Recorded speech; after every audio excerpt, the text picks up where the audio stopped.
আসসালামু আলাইকুম এভরিওয়ান। বেকার ছেলের ভালোবাসা গল্পের 7 নম্বর পার্ট নিয়ে চলে আসলাম। তো চলেন বেশি কথা না বলে শুরু করা যাক। রাত গভীর থেকে গভীর হলো, সাথে অনুভূতিতে ঝিমিয়ে থাকা অশোষিত যুদ্ধটা নিবিড়ভাবে চলতেই থাকলো। ঘড়ির কাঁটায় তখন সময় 1:47। চিত্রার কেবিনের ভেতর চিত্রাসহ আরও দুটো মানুষ নিস্তব্ধ হয়ে আছেন। নুরুল সওদাগরের কথা থামতেই বাহারের হুট করে আগমনে কথার স্রোত একটু ভিন্ন থেকেও গেল। অতঃপর তা আবার আগের জায়গাতে এসে খুঁটি বাঁধল। মুনিয়া বেগম স্বামীর দিকে বিস্ময় ভরা দৃষ্টি নিয়ে তাকিয়ে রইলেন কিচ্ছিত। অতঃপর খুব ধীরে ছোট কণ্ঠে বললেন, কি বলছো? বুঝে শুনে বলছো তো? নুরুল সওদাগরের মুখ চোখ তখনও কঠিন। কর্কশ কণ্ঠে সে জবাব দিলেন, প্রমাণ কথা বলছে আমি না। মুনিয়ার হতাশায় শ্বাস ফেললেন। হতভম্ব চোখে তাকিয়ে থাকা চিত্রার দিকে একবার দৃষ্টি নিবদ্ধ করে ক্ষীণস্বরে স্বামীর উদ্দেশ্যে বললেন, চিত্রের জন্য এটা কি কোনো বিপদ ডেকে আনবে? প্রমাণ যেহেতু চিত্রের বিরুদ্ধে, তাই যে কোনো পদক্ষেপই নিতে হতে পারে আমাদের। আপনাদের অর্থনৈতিক প্রমাণকে একটু দূরে ছুঁড়ে ফেলে যদি মস্তিষ্ক দিয়ে ভাবেন, খুশি হব। অন্ততটুকু এটুকু বুঝবো যে আপনারও ব্রেইন নামক কোনো বস্তু আছে যেটা যুক্তিও বুঝে। বাহারের কথাই তুমুল তাচ্ছিল্যের সুর, অথচ নুরুল সওদাগরের তাতে যেন কিছু যায় আসেনি। সে স্বাভাবিকভাবেই বলল, আইন প্রমাণ জেনে আর আপনি জানেন মিথ্যা অহংকারের কিসের আইন শেখাচ্ছেন আমাদের? আপনার আইন কি এতই যুক্তি ছাড়া চলাচল করে যে একটা মেয়ে যে রাতে অপারেশন থিয়েটারে মৃত্যুর সাথে লড়াই করছে, সে মেয়ে কীভাবে আরেকজনকে খুন করে রেখে বেছে বা কোনো কিছুই হতে ছিল?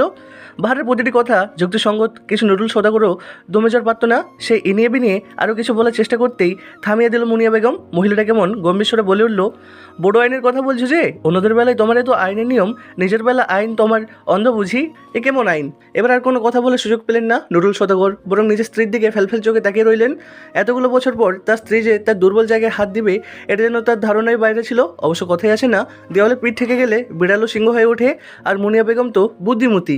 চিত্রের নিজের মা বাবার কথা নীরব থেকে শুনে গেল। এক্ষেত্রে যেন তার তুমুল নীরবতা। বাবার সামনে তার অনেক কিছু বলার থাকলেও বলা হয়ে ওঠে না। কেন এত সঞ্চয় দিতে তো জানা নেই চিত্রার। সে কেবল এতটুকু জানে, বাবা মানেই ধরল তীর, যা খণ্ড বিখণ্ড করে অষ্টদাসীর হৃদয়। নুরুল সওদাগর যেন চোখ লুকিয়ে বাঁচার জন্য হুট করে কেবিনের বাইরে চলে গেল। মুনিয়া বেগম বাঁকা হাসলো। যে মানুষ নিজের অতীত ভুলে যায়, অতিরিক্ত উড়বার জন্য তার ডানায় অতীতের প্রলেপ লাগিয়ে দিতে হয় নিজ দায়িত্বে। কিছু মানুষকে অতীত ভুলতে দেওয়া যাবে না। বাবা যেতেই হাত ছেড়ে বাঁচলো চিত্রা। কেমন ঝিমানো কণ্ঠে বলল, আম্মু আব্বু এমন করে কেন আমার সাথে? আমার দোষ কোথায়? তোমার দোষ আসলে না, দোষটা হলো গিয়ে আমি তোমার বাবার স্ত্রী হতে পেরেছি, তবে প্রেমিকা না। তাই হয়তো কেবল স্ত্রীর কন্যাকে সে গ্রহণ করতে পারেনি। মায়ের কথায় ভ্রু কুঁচকালো চিত্রা। কথাটা যে তার বোধগম্য হয়নি সেটা স্ফুটিত হলো তার মুখমণ্ডলে। তবে বাহার বোধ হয় আজ ছুড়ল কিছুটা। তাই তো সে গম্ভীর কণ্ঠে প্রশ্ন করলো, আপনার কথা না হয় মানলাম আন্টি, স্ত্রীর সন্তান বলে চিত্রাকে আজ মানতে পারছি না চিত্রার বাবা। তবে তুহিনের ক্ষেত্রে তো মেনে নেওয়ার ব্যাপারটা ভীষণ স্বাভাবিক। তখন স্ত্রীর প্রেমিকার ভেদাভেদ হয় মিল যায় কেন? এখানে অবশ্য ছেলে মেয়ের বিবাদের কথাও আমি বলবো না, কারণ মেয়ে অপছন্দ হলে চেরি আর ওহির নিয়মেও ক্ষেত্রেও একই হতো। হিসাবটা কেমন গোলমাল না আন্টি? বাহার ভীষণ চতুর ছেলে। তার প্রশ্নের উত্তর দিতে গিয়ে কিঞ্চিত হিমশিম খেল মুনিয়া বেগম। কথা কাটানোর জন্য সে কেবিন ছেড়ে সেটাকে দেখার জন্য অজুহাতে বেরিয়ে গেল। বাহার হাসলো। সে জানতো এমন কিছুই হবে। কেবিন খালি হতেই বাহার এসে চিত্রার সামনে দাঁড়ালো। চিত্রারও ততক্ষণে দৃষ্টি গেল বাহারের উপর।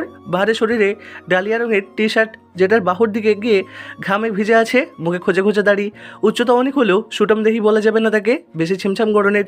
গায়ের রঙও তো তত ফর্সা নয়, একদম সাধারণ একজন পুরুষ। অথচ কতটা চুম্বকের মতো আকর্ষণ শক্তি লোকটার ভিতরে। বাহার গলা পরিষ্কার করার মতো শব্দ করল।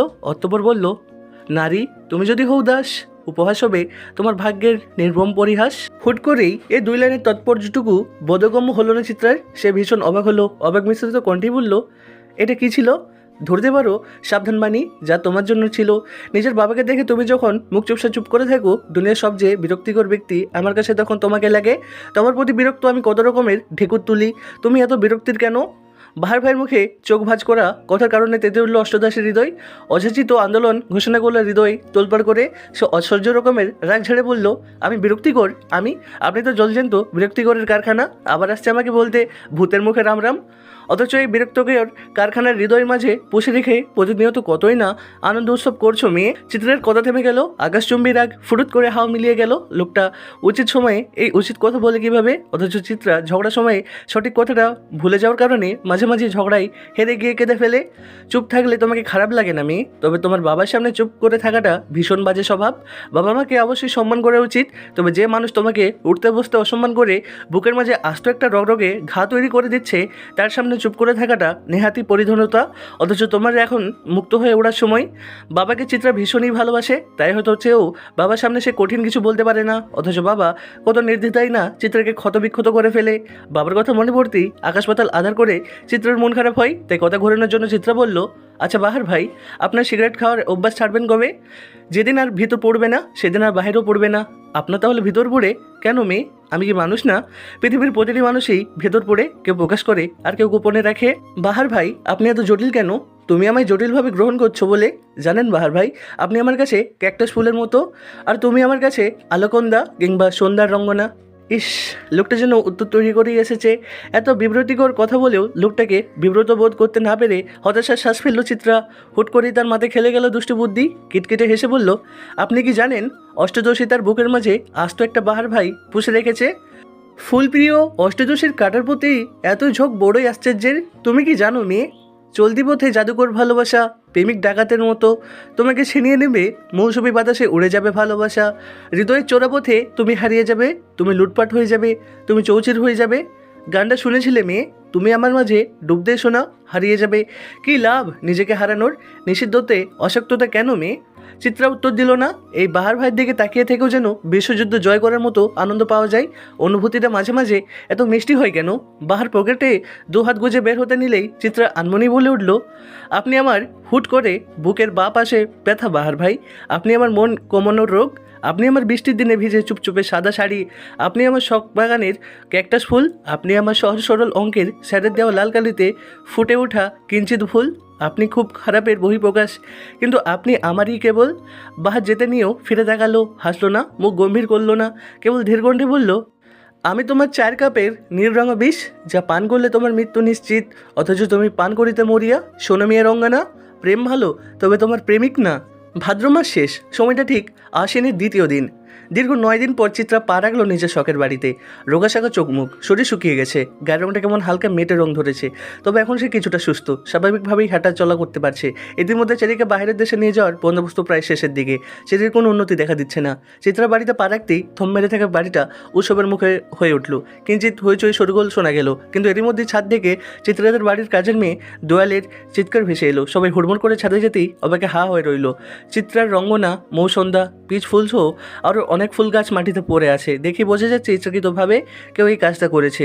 সন্ধ্যার প্রকৃতি তখন বিষণ্ণ, সাথে বিশীর্ণ অষ্টদশের হৃদয়। দুপুর হতে এ অবধি সে কেঁদেছে, কাঁদতে কাঁদতে চোখ মুখ প্রায় ফুলে যাওয়া উপক্রম। তার জীবনের সবচেয়ে কোমল একটা অংশ হলো তার শখের বাগান, অথচ কেবল আজ না, প্রায় এই নিয়ে 2 বার তার সাথে এই ঘটনা ঘটেছে।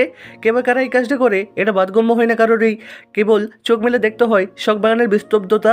প্রথম যখন এরকম ঘটনা ঘটলো তখন প্রকৃতিতে কেবল আষাঢ় মাস এসেছে, দিনরাত কেবল বর্ষণধারা আপন গতিতে ঝরে যায়। এমনই টানা 2 দিন বৃষ্টির পর ক্ষান্ত হলো প্রকৃতি। বাহার তখন টুরে গিয়েছে, চিত্রেরও শরীরে জ্বর, তাই আর বাগানের যত্ন নেওয়া হয়নি। অথচ 2 দিন পর প্রকৃতির ঝড়ের সাথে চিত্রের শরীরে জ্বর কমতেই চিত্রা ছাদে গেল নিজের প্রিয় গাছগুলোকে ছুঁয়ে দেওয়ার জন্য। কিন্তু ছাদে উঠে সে হতভম্ব। বাগানের সবচেয়ে সুন্দর সুন্দর ফুল গাছগুলোর টব ভেঙে একাকার। বৃষ্টির পানিতে টবের পানি ধুয়ে মুছে কাদায় মাখামাখি ছাদ। সেদিন চিত্রা পাগলের মতো কেঁদেছিল। সবাই বলেছে ঝড়ের কারণে হয়তো টবগুলো পড়ে ভেঙে গিয়েছে, অথচ চিত্রা বিশ্বাস করেনি, মানেনি সে কথা। কারণ যে ফুল টব গাছগুলো ভেঙেছে সেগুলো নিচেই রাখা ছিল। এগুলো ঝড়ের বাতাসে পড়লে খুব বেশি হলে টব ফেটে যেত, কিন্তু এমন বিশৃঙ্খলভাবে ভাঙতো না। চিত্রার কান্না দেখে সেদিন বিকেলেই তুহিন অনেকগুলো ফুলের চারা এনে দিয়েছিল। অতঃপর একটানা 2 দিন কান্নাকাটির পর চিত্রা সে ব্যথা ভুলেছে। আজ আবার এতগুলো মাস পর একই ঘটনা ঘটলো। বাড়িতে এতগুলো মানুষ থাকা সত্ত্বেও ফুলের টবের কি নির্মম অবস্থা। ঘরের দরজায় তুমুল শব্দ হতেই ধ্যান ভাঙলো চিত্রার। চোখের অশ্রু ততক্ষণে বোধহয় ফুরিয়ে এসেছে। চিত্রার কাঠের দরজাটার দিকে দৃষ্টি দিল, গভীরভাবে বোঝার চেষ্টা করলো কে এসেছে। তন্ত্রমধ্যেই ওহির ডাক ভেসে এলো, চিত্রা দরজা খুলতো। দেখি দরজা খোল। ওই আপা হসপিটালেই ছিলেন সারাদিন, হয়তো এখন এসেছে। বাড়ির পরিস্থিতি তত ভালো না, ঘরের দর দিয়ে বসে থাকাটা আদৌ মানুষই। চিত্রা জানে এই কাজটা বেমানান, তবুও সে কাজটা করেছে। প্রিয় কিছুর কিঞ্চিত ক্ষতিও সে ভেতরটা ভেঙে দেয়, হোক সেটা মানুষ কিংবা বস্ত্র। চিত্রার ভাবনার মাঝেই বাইরে থেকে ওহির আবার ঢাক ভেসে এলো, চিত্রা খোল না দরজাটা। চিত্রা সারাদিনের আনশন ভাঙলো, ঘরের দরজা বন্ধ করে রাখার প্রতিজ্ঞাটাও ঝিমিয়ে এলো। অলস শরীর নিয়ে উঠে দাঁড়ালো সে। ধীর গতিতে দরজাটা খুলে দিতেই মুখমণ্ডলে সামনে দৃশ্যমান হলো ওহিয়াপার নিষ্পাপ সাদাসিধে চেহারাটা। চিত্রকে দরজা খুলে দেখেই বাড়ির সদস্যদের প্রাণে পানি এলো। একে একে চিত্রের মা, বড় মা ছুটে এলো, হুড়মুড় করে ঢুকে পড়লো চিত্রার ঘরে। চিত্রার তখনও নিরুত্তর। চিত্রার শ্যামলা রঙের কারণে অধিক কান্নার পরেও গালে লাল আভা দেখা দেয়নি, কিন্তু চোখ মুখে তখনও অশ্রুকন্যাদের অধিবাত্য। চিত্রার মা মুনিয়া বেগম মেয়ের গালে হাত রাখলেন, খুব ধীর কণ্ঠে বললেন, কাঁদছিস কেন বোকা মেয়ে? তোর জন্য তোর তুহিন ভাইজান না হয়ে আবারও চারাগাছ এনে দিবে, এমন কারণে কাঁদতে হয় নাকি? মায়ের আদরে আলো পেয়ে চিত্রার ঠোঁট ফুলালো, চোখ মুখ আদর হয়ে এলো তার। এই তো মনে হচ্ছে হয়তো এখনই কেঁদে দিবে। ওই হয়তো বুঝতে পারলো চিত্রের অনুভূতির মতিগতি, তাই ব্যতব্যস্ত কণ্ঠে বলল, কাঁদিস না, দাঁড়া, আমি তোর জন্য একটা জিনিস এনেছি। চিত্রের কাঁদো কাঁদো চোখ মুখে ভার করলো বিস্ময়। ওহিয়াপা তার জন্য কিছু এনেছে, অথচ ওহিয়াপার আগে এসব ব্যাপারে কোনো হেলদোল দেখা দেয়নি। চিত্রা যখন অধীর আগ্রহে দরজার দিকে তাকিয়ে রইল, ওহিয়াপা মিনিট দুয়ের মাঝেই 4টা ফুলের টব নিয়ে হাজির হলো। 2টো টব দেওয়ালের হাতে আর 2টো তার নিজের হাতে। চিত্রা ফেলফেল করে কেবল তাকিয়ে আছে, সে ঠিক বুঝতে পারছে না তার সাথে হচ্ছে এটা কি। এতটুকু বয়সে কি তার মতিভ্রম হচ্ছে? নাহলে ওহিয়াপার মতো মানুষ কিনা ফুলের টব এনেছে নিজে যেচে, তাও আবার চিত্রার জন্য। কেবল চিত্রা না, অবাক হলো উপস্থিত সবাই। ওহি কখনোই বাড়িতে ঘটে চলা ঘটনার স্রোত গায়ে ভাসায় না, তাকে বরাবরই দেখা যাবে পড়ার টেবিলে কিংবা তার ঘরের বারান্দায়। অথচ আজ সে মেয়ে বোনের অশ্রু মুছাতে ফুলের টব এনেছে, ভাবতে সকলের শরীরে কিঞ্চিত আনন্দের ধারা বয়ে গেল। ওহি সবার হতভম্ব মুখখানার দিকে একবার চাইলো। মেজো চাচি, বুড়ো চাচি সকলের দৃষ্টি তার দিকে নিস্তব্ধ। এ কারণে সামান্য অস্বস্তিতে গা কাঁপলো ওহির। সবার হতভম্ব মুখের দিকে তাকিয়ে মিনমিন করে বলল, আসলে বড় আপা দুপুরে কল দিয়ে বলছিল চিত্রের গাছগুলো নাকি ভেঙে গেছে, তাই ও নাকি দরজা আটকে বসে আছে, কান্নাকাটি করেছে। তাই কয়েকটা চারা গাছ নার্সারি থেকে কিনে আনলাম। বাড়ির পরিস্থিতি এমনকি চিত্রের পরিস্থিতিও তো একটা ভালো নেই, সে এসব নিতে পারবে, তাই নিয়ে এলাম।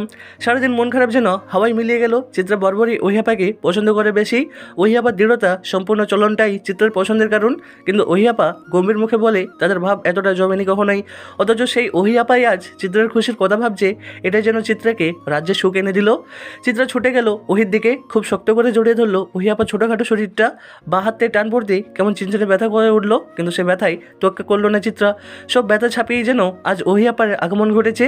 চিত্রার পাগলামো দেখে উপস্থিত সবাই হাসলো। চাক, পানিটায় এতক্ষণে প্রাণ ফিরে পেল, কেমন সতেজতায় ভরে গেল চারপাশ। আশ্বিন মাসে সচরাচর বৃষ্টি দেখা মেলে না, আকাশে কেবল তুলোর মতো মেঘেদের ছড়াছড়ি দেখা যায়। শরতের নরম তুলতুলে আকাশ আদুরে প্রকৃতি, সজীব গাছপালা দেখতেও ভালো লাগে। অথচ আজ আবহাওয়া শরতের রূপ নেই। ঝিরঝিরি বৃষ্টিতে প্রকৃতি কিঞ্চিত সিক্ত, সে বৃষ্টির ছাতে ভিজে যাচ্ছে চিত্রের শরীরে ঢিলঢালা জামাটাও। জামার জায়গায় জায়গায় বৃষ্টির ফোঁটার চিহ্ন পরিখিলকিত, অথচ চিত্রের সামনে ধ্যানই নেই। সে ফুলের টোবে নতুন মাটি চেপে চেপে দিতে ব্যস্ত। এই মেয়ে, শুনলাম আজ নাকি প্রচুর কেঁদেছ। হুট করে এমন ডেকে ভীত হলো চিত্রা।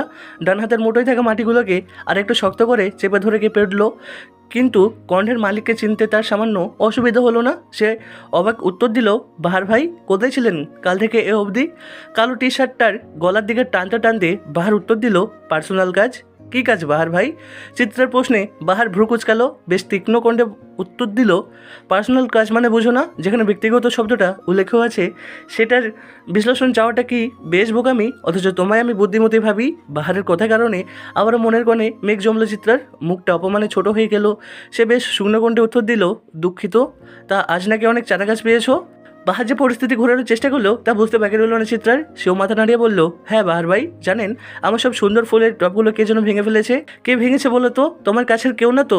বাহারের প্রশ্নোত্তর বাক্য অবাক হলো চিত্রা। তার কাছের কেউ ভেঙেছে মানে? বাহার ভাই কি বলতে চাইলো? তবে কি বাহার ভাই জানে কে এ কাজ করেছে? ভাবুক চিত্রার মাথায় চিন্তাটা দলা পাকিয়ে গেল। হাসপাস করে উঠল হৃদয়ের কোণ। অধৈর্য কণ্ঠে তাই জিজ্ঞাসা করলো, আমার কাছের কেউ? কিন্তু কেন বাহার ভাই? আর কেই বা করেছে? চিত্রার প্রশ্নে বাহার ঠোঁট উল্টিয়ে বসলো। সে এর উত্তর তার জানা নেই। হতাশার দীর্ঘশ্বাস বের হয়ে এলো চিত্রের বুক চিরে।